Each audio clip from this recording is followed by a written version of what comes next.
Turpinām diskusiju raidījumā Uzmanības centrā ekonomika. Šoreiz runājam par kreditēšanu Latvijā.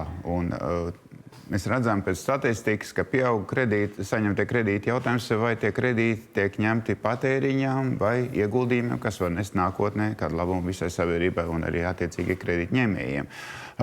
Kā no nekustamo īpašumu biznesa viedokļa? Nav tā, ka cilvēki vienkārši pērk īpašumus, faktiski uzkrāja īpašumus, bet nedomā par to, kādā veidā pelnīt vai kāda tā situācija ir.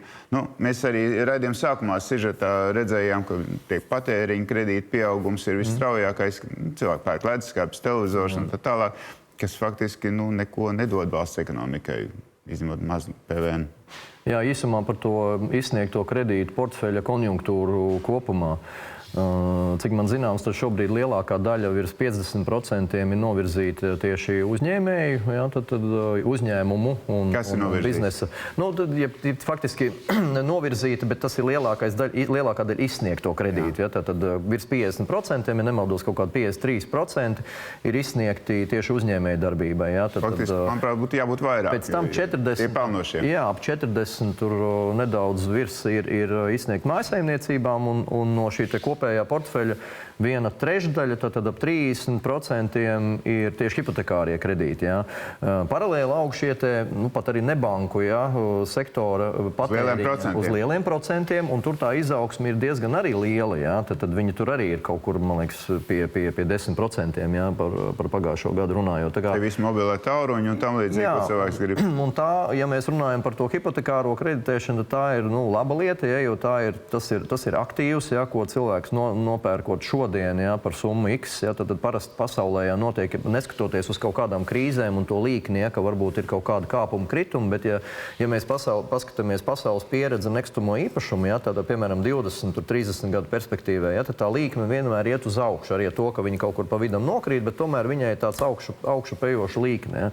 Tas nozīmē, ka tas ir aktīvs, kuram ir ilgtermiņa vērtība. Cilvēks par viņu maksā kredītu, bet viņš viņu var tad arī vai nu lietot savām vajadzībām, vai nu arī izīrēt, nodarboties arī ne tikai tam nav jābūt kaut kādam attīstītājam vai firmai, kas tur nodarbojas ar nekustamo īpašumu biznesu.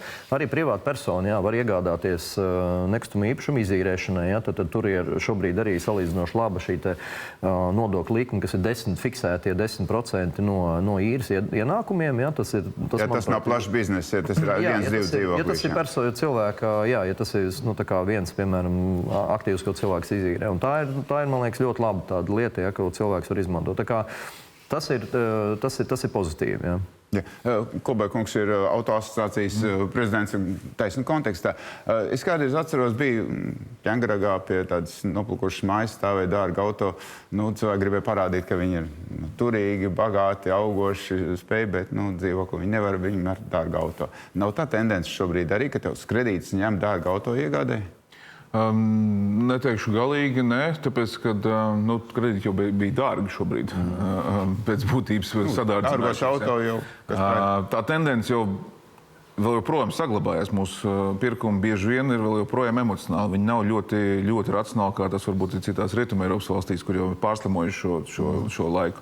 Tā vēl turpinās. Bet autotirniecībā vēl, ja ņem Lietuvu un Igauniju sen jau pārsniegus to, pirms kā dišķibelē bija autotirgus izmērs Latvijā, 36,000 automašīnas jaunas, kā bija dišķibelē, vēl nekad nav sasniegts. Tad šobrīd mēs esam tikai pie 20,000. Tā tad mēs esam vēl tālu no tā.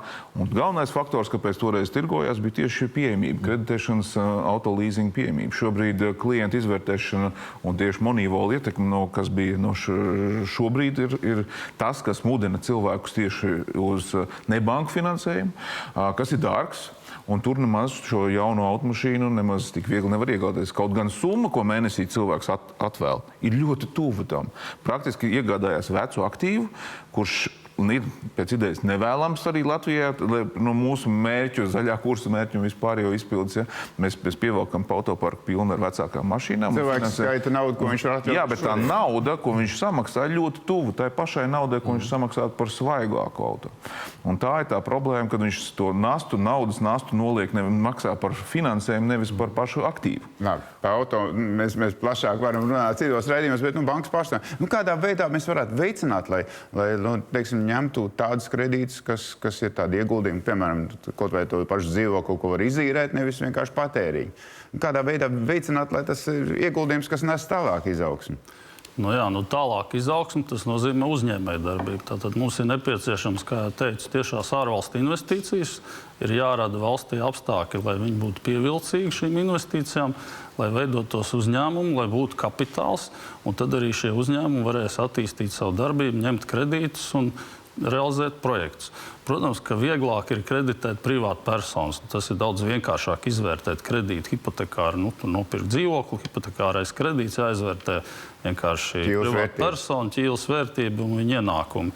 Vai, teiksim, patēriņa kredītam, kur vispār tiek izmantoti standartizēti algoritmi, ja, un dažādas automatizētas tehnoloģijas, ja tur ir pavisam vienkārši tikai jāievieš šīs tehnoloģijas. Daudz sarežģītāk ir izvērtēt attīstības projektu, piemēram, rūpnīcas būvniecību, kur ir jāvērtē individuāli, jāskatās, kāda nosacījuma būs piemērota, kāda risku mazināšanas pasākuma un kā vispār saprast, vai šis projekts būs veiksmīgs. Un tāpēc tas ir tieši svarīgi, lai attīstītos šādu projektu, tādēļ ir vajadzīgas investīcijas, lai uzņēmumiem būtu savs kapitāls.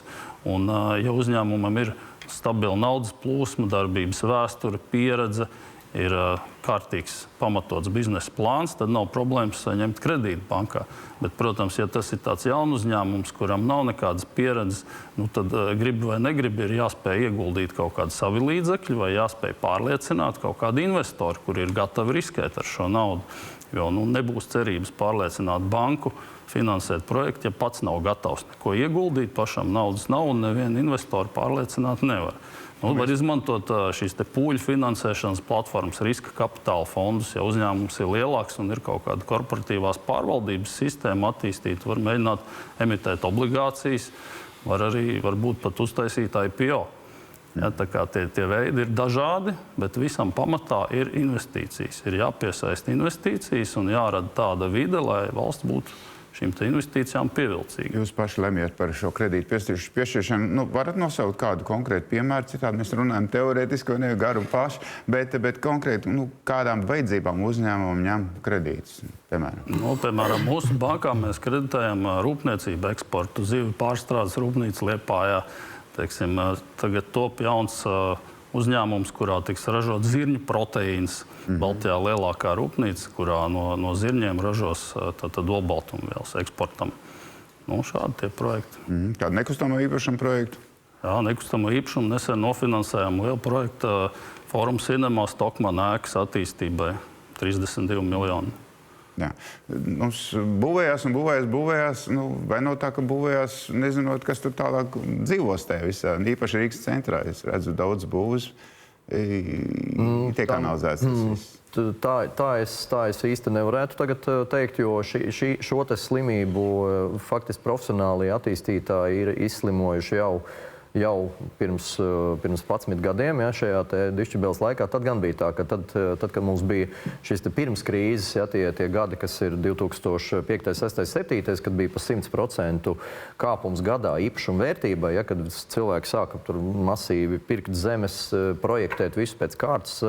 Mūsu uzņēmums tajā laikā, tad, kad sākās krīze, mēs kaut kur gadu strādājam ar daudziem klientiem, ka mēs palīdzējām pārprofilēt, ja, šos puspabeigtos, nepabeigtos projektus, jo tad cilvēki tiešām nāca un klau, ko mēs darām. Mums ir tur kvadrātmetri saprojektēti, tagad nezinām, ir krīze sākās, varēs pārdot, nevarēs, ko darām. Ja? Tagad ir krietni savādāk. Ja? Tagad vispār, ja mēs ņemam arī to pasamies nekustamo īpašumu attīstītāju konjunktūru, ja? Mums lielākā daļa ir tādi diezgan stabili biržā kotēti uzņēmumi, ja? Tad, ja mēs paņemam to pašu JIT, jeb VAT, ja? Tur Bonava, ja? Hepsor, Merks, ja? Tad tie ir lieli salīdzinot Baltijas mērogam. Jā.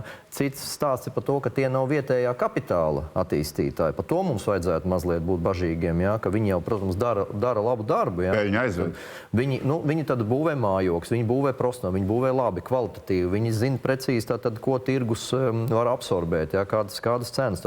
Bet tie ir, varētu teikt, kaimiņu valstu kapitāli, jā, tuvējā reģiona, jā, tad gan Somija, gan Skandināvija, gan Igaunija, Lietuva. Diemžēl Latvijas kapitāla attīstītāji, nekustamību attīstītāji ir gaužām maz. Ja? Un problēma, ja mēs runājam par Rīgas vēsturisko centru, ja, tad es varētu te stundām runāt, ja, par šīm te problēmām un kāpēc mēs visi visādās politiskās diskusijās nonākam pie tā, vai Rīgas centrs ir tā kā iztukšojies. Ja? Bet tas ir noticis ilgu gadu laikā. Un tur ir akmens metams gan Rīgas domas un attīstības departamentu un kultūras pieminekļa, tātad šīs inspekcijas virzienā, kad par mūsu tiem skarbajiem noteikumiem par to, kāpēc Rīgā stāv visāds graustu mājas un viņas tuvākajā laikā netiks rekonstruēts, jo tur vienkārši matemātika neiet kopā un attīstītājs viņas tuvākā laikā nebūvēs. Ja? Un tur ir tāda milzīga problēma. Un cilvēki pārcējās uz Pierīgu. Ja? Tad es saku, šeit varbūt neiesim tādās, to visu mēs nevaram tagad paspēt izrunāt, jā, bet Rīgas centram ir tiešām problēma, jā, jo mēs redzam, jā, ka ir daudz mājas vēsturiskā centra, kuras stāv pilnībā tukšas, vai arī pirmie stāvi stāv tukši, un tur ir ne tikai šī satiksmes problēma, ka mēs runājam par tad arī divas nometnes. Ja viena saka, tā visur vajag pārbraukt ar velosipēdiem un piebraukt tikai... Jā, bet ja cilvēks ir pārcēlies uz dzīvi Marupē, tad viņš velosipēdu uz šejieni, uz centru iezēbraukās katru dienu. Otrs saka, jā, bet man ir, kā saka, ģimene ar bērniem un kaķu suni un riteņiem un tā tālāk, kuras to visu pārvietošu. Tā tiešām ir tēma vesām raidījumiem. Bet tieši tā, tas ir atsevišķa tēma. Labi. Es gribētu piebilst, mēs runājam par patēriņu kredītu vai investīciju kredītu. Es gribētu pacelt šo tēmu. Svarīgākais ir arī, ko valsts dara. Latvijas valsts ir tipiskākais patēriņa kredītņēmējs. Ko mēs darām? Mēs aizņemamies katru gadu 2 miljardus, lai vienkārši ielikt leduskapī vai pat ne leduskapī uz galda, lai viņi apēst. Bet konkrētāk. Mēs kā valsts neieguldām attīstībā, mēs nepiesaistām investors, mēs visu darām tikai, lai apēst, lai savilktu, teiksim, galus ar mūsu valsts budžetu, kurš nav uz attīstību vērsts. Un tā ir lielākā problēma. Tas neiet reāli iekšā. Teiksim, mēs neaizņemamies tos 2 miljardus, jo viņi ir dārgi. Tie 2 miljardi ir dārgi. Cik mums ir atlicis? Cik miljardi mums ir atlikuši paņemt, lai mēs vēl varētu savilkt jostu? Bet kādām vajadzībām valsts aizņemās un izmanto? Un te ir tas jautājums. Es pilnībā atbalstu aizņemšanos, ja mēs ieguldītu, piemēram, restruktūrizāciju. Jo jebkura restruktūrizācija maksāt naudu. Tad to naudu ieguldam, lai beigās būtu labāk. Tātad mums būtu veselīgāka sabiedrība, kas ir dzīvo labāk un strādā darba fonds labāks, vai arī mēs pievilcīgāku nodokļu vidi radām, lai investori nāktu, kas arī sākumā maksās naudu, pirms viņi atnāks, pirms viņi sāks maksāt nodokļus. Tam visam, ja teiksim, tie ir gadi, kuriem ir jāpaņem šī nauda, jāizņemies, radīja apstākļus, nāk investori, ir ražošana, ir finansējums kaut kāds. Mēs turpinām vienkārši brutāli aizņemties, lai apēstu. Tā ir lielākā problēma, par ko es gribētu pateikt, ka tam ir konkrēts limits. Limits aizņemties ir vēl 5 miljardi. Banķieri to noteikti vēl labāk par mani zina. Tālāk mūsu kredīta apkalpošanas maksa Latvijas valstī. Šobrīd viņi 650 miljoni. Viņi vienkārši uzkāps tik augstu. Mēs nevarēsim atļauties. Mūsu ekonomika nevarēs to atļauties. Es par šito, tas ir ļoti labi, ka tu to tēmu pacēli, jo tas ir ļoti sāpīgs un kritisks jautājums. Un es varu runāt, kā uzņēmējs, man kā saka, darba devēja nav. Es varu runāt, ko es gribu. Es varu būt ļoti politi nekorekts. Ja? Un kāda ir situācija? Ļoti daudz uzņēmēju šodien ir ļoti skeptiski noskaņoti pret šo naudas izšķērdēšanu, pret valdības rīcību, jo uzņēmējs ir pieredzis paņēma kredītu, domā, kā atdot. Jo pretējā gadījumā tev vienkārši visu atņems un tu būsi, kā saka, vienkārši staigās pa ielu. Tad valdība aizņemās, atdos nākošās. Tieši tā. Nav nekāda plāna, kā atdot. Ir tikai tad mums ir vajadzīgs uzpūsts publiskais sektors, mums ir vajadzīga ierēdniecība milzīga, mums ir vajadzīgi ministriju skaits lielāks kā atkal, kur tagad neatceros Igaunijā vai Lietuvā, kas ir tad, man liekas, ka Lietuvā ir lielāks iedzīvotāju skaits un mazāks ministriju skaits. Mums ir tad tas ierēdniecības aparāts, kurš vienkārši turpina balsot par vienotību. Ja, Neaģitēsim, bet principā. Bet pagaidiet, es jau to nesaku kā aģitāciju, es saku to kā kritiku, ja, tāpēc, ka tas, diemžēl, mums ir jāskatās patiesībai acīs. Uzņēmēji šodien to nevar vairs izturēt. Ticība valstī zūd. Uzņēmēji runā par to, ka valsti nozog un turpina nozagt. Un nekas nemainās. Tāpēc, ka 2 miljārdi ļoti precīzi, ka tu pateici to ciparu ļoti labi. Katru gadu mēs aizņemamies plāna, kā no tā iziet nav. Ašeradens nesen uzraksta Twitterī ziņu ar tādu lielības piesitienu. Mēs esam izlaiduši obligācijas miljārdu vērtībā. Momentā viņas tika izķerts, jo bija liela investoru interese. Valsts kasa rulē. Tāpēc, ka augsts procents. Tas ir idiotisms, tāpēc, ka mēs piedāvājam produktu ar augstiem procentiem, kuru izķer. Par to nevajadzētu lielīties, par to vajadzētu kaunēties un publiski atvainoties visiem. Ja? Un tagad ir tā, ka vienkārši šāda situācija turpināties nevar, jo tādā gadījumā mēs ejam vienkārši uz krahu. Labi, tā atkal ir tēma, par ko mēs varētu veselu raidījumu vadīt. Jā, bet viņi ir svarīgi tēma, tāpēc, ka nekāda kredīta nākotnē nebūs paņemti, jo vienkārši kredītu maksa būs augstāka, jo Latvijas reitings pasliktināsies, jo nevarēsim atdot tik viegli, mūs nevērtēs tik labi, automātiski visu banku kredītu būs dārgāk. Kad es veidošu šo raidījumu par to valsts aizņemšanos, noteikti uzaicināšu jūs, jo es saprotu, ka jums abiem ir ko teikt. Bet labi, vai kreditēšanas pieaugums atbilst valsts izaugsmas vajadzībām, es liktu jautājumu zīmi, jo ir ļoti daudz tie patēriņu aizņemšanās. Viena lieta ir, ka aizņemās tiešām vajadzībām, kas pēc tam rada jaunas pievienotas vērtības. Liksim jautājumu zīmi un iesim pie nākošā temata. Mums ir neliela tabuliņa izveidota. Mēs varam apskatīties dažādās valstīs šiem hipotekāro kredītu maksājumi.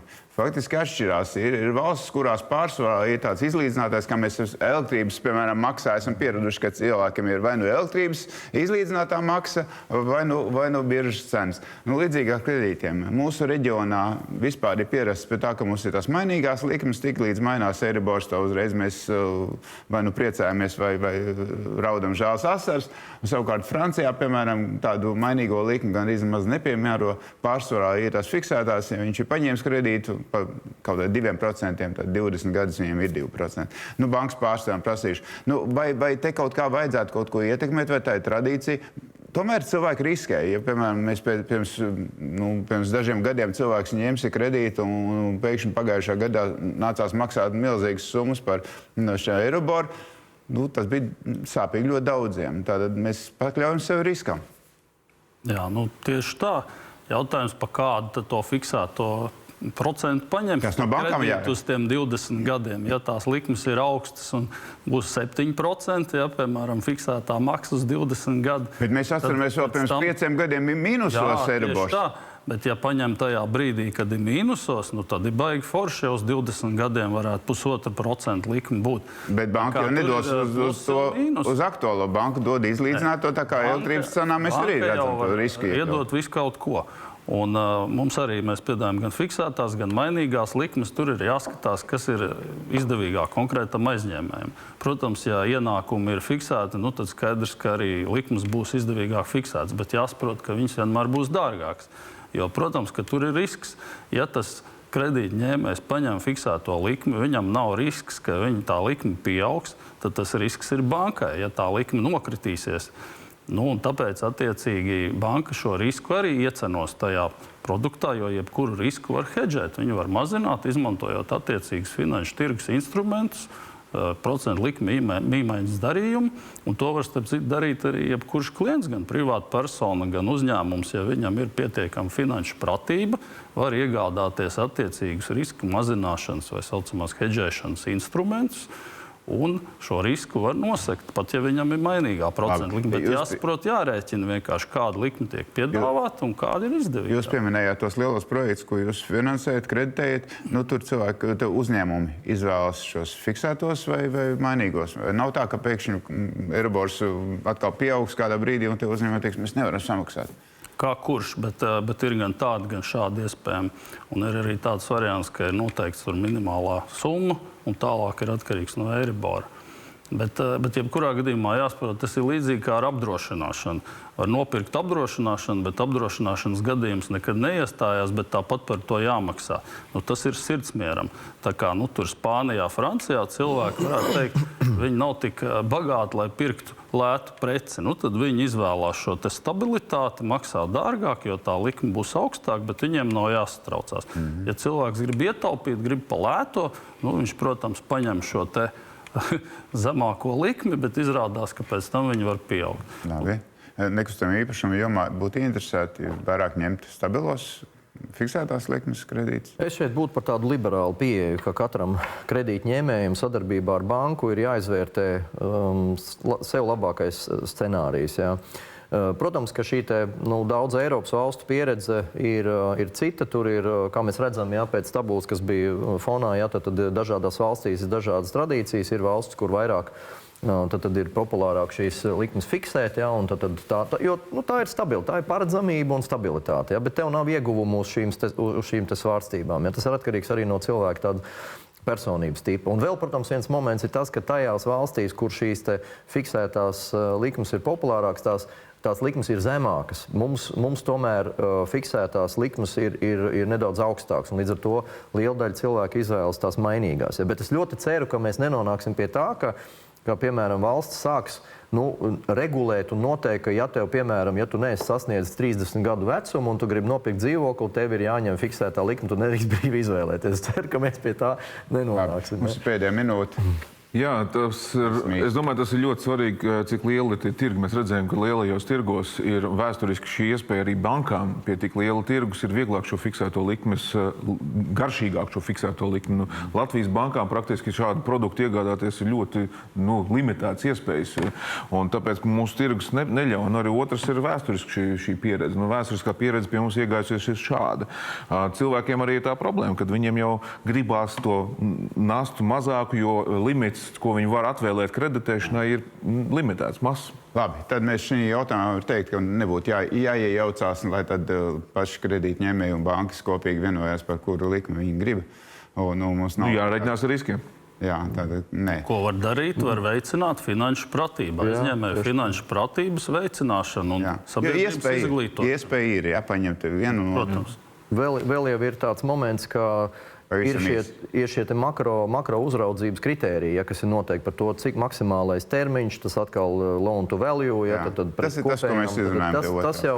Tas jau arī tomēr regulē. Jā. Labi. Paldies jums, ka atnācāt. Paldies, ka diskutējam par šo jautājumu, kas svarīgs ir Latvijas uzņēmējiem un arī Latvijas iedzīvotājiem. Paldies skatītājiem, kas skatījāties. Uz tikšanos nākošais raidījumos.